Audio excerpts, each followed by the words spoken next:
नमस्कार मित्रों, अनंत कथा सागर चैनल में मैं डॉक्टर आदित्य पाराशरी आपका फिर स्वागत करता हूं। महाभारत कथाओं की श्रृंखला को आगे बढ़ाते हुए वन पर्व में नल दमयंती की कथा चल रही है और आज की कथा में पिता विदर्भराज यानी दमयंती के पिता विदर्भराज के द्वारा दमयंती की खोज कैसे करी।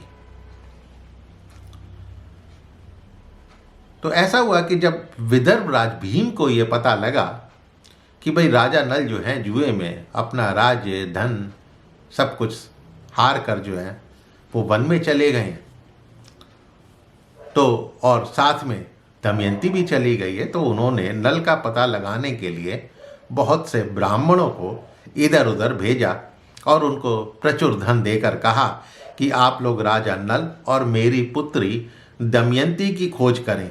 जो भी इस कार्य को पूरा करेगा मैं उसे 1000 गौएं दूंगा।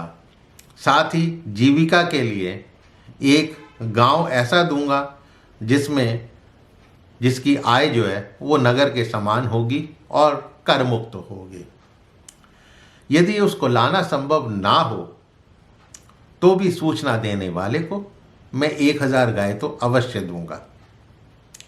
अब ब्राह्मण अपने अपने रास्ते खोजने के लिए निकल पड़े। तो एक सुदेव नाम के ब्राह्मण चैदी नगरी में उन्होंने पहुँचे तो उन्होंने वहाँ पर दमयंती को देखा। दमयंती उस समय सुनंदा के साथ खड़ी थी। दुर्बल थी, लेकिन दुर्बल होते हुए भी उसके तेज उसकी आभा जो है वो प्रकाशित हो रही थी, चमक रही थी। राजा भीम के द्वारा बताए हुए चिन्हों के आधार पर सुदेव ने ये निश्चय किया कि ये भीम कुमारी दमयंती ही है। इस पूर्ण चंद्रमुखी राजकुमारी ने पहले कभी दुख तो देखा नहीं था और इस समय ये पति के ध्यान में दुखी है।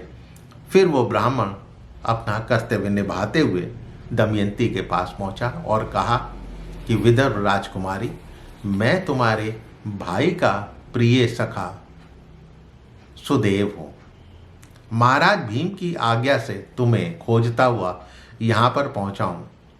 तुम्हारे माता पिता और भाई सब लोग सकुशल हैं और कुंडिनपुर में जो तुम्हारे बालक हैं वो भी कुशल से हैं। तुम्हारे बंधु बांधव वो तुम्हारी ही चिंता से दुखी बहुत हैं। सैकड़ों ब्राह्मण आपको खोजने पृथ्वी पर इधर उधर घूम रहे हैं। दमयंती ने सुदेव को पहचान लिया और अपने सभी सगे संबंधियों का उसने हालचाल पूछा। फिर उसे देखकर वो अचानक फूट फूट कर रोने लगी।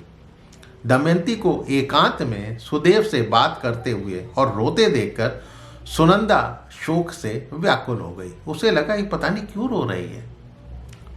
वो अपनी माता से उसने कहा कि माँ, सैरेंद्री जो है एक ब्राह्मण से मिलकर बहुत रो रही है, पता नहीं क्या बात है। यदि आप उचित समझो तो इसका कारण जानने की चेष्टा करो, क्या कारण है ये रोए जा रहे हैं।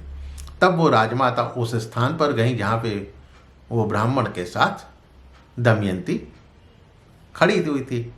तब उन्होंने सुदेव को बुलाकर पूछा, विप्रवर, ऐसा लगता है कि तुम इसे जानते हो, ये किसकी पत्नी या किसकी पुत्री है?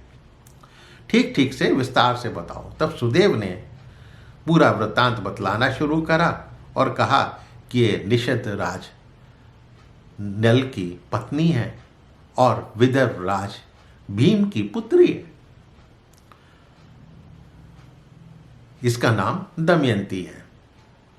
राजा नल जुए में सब कुछ हार गए थे, अपना राज्य भी हार गए थे, तो वो वनवास में चले गए थे और ये भी उनके साथ निकल गई थी। तब से अब तक किसी को इसके बारे में कुछ भी पता नहीं था।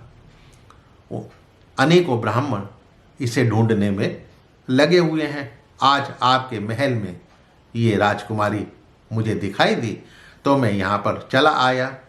रूप में इसकी समानता करने वाला मनुष्य लोक में कोई भी प्राणी नहीं है, कोई भी दूसरा नहीं है।